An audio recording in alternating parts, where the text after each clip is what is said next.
scale. What makes your lesson more engaging on this scale? Appears to be the students' participation in the learning. Students participating, okay. Students taking ownership. They're in the learning and teaching part of it. Learning and teaching part of it, yep. What else? Creation of new material. Creation of new material. Collaboration. Collaboration. And a 6. Look where the learning has to go. Beyond the classroom. Is it authentic? Well, We don't control that. so is your lesson authentic? Now, here's one of the ways that I'm starting to tweak this a little bit, because I think there's a big difference between authentic and relevant.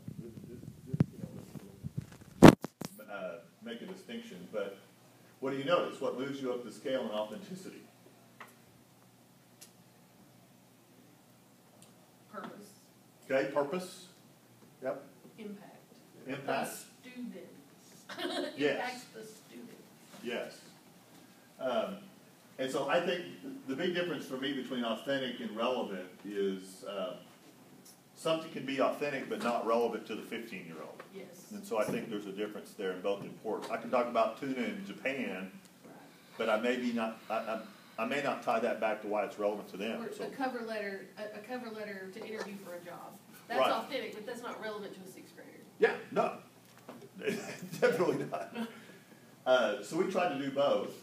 And then technology use. So here's how we define for a teacher whether or not their lesson's good for technology use. Well, what moves you up the scale?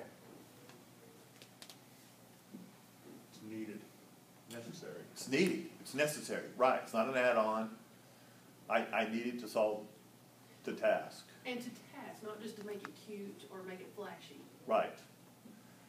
So what we do with teachers is we start here, and I'm a big student-centered, inquiry-based classroom, but taking the leap from being a totally teacher-centered classroom to a fully student-centered classroom is a big leap for a lot of teachers.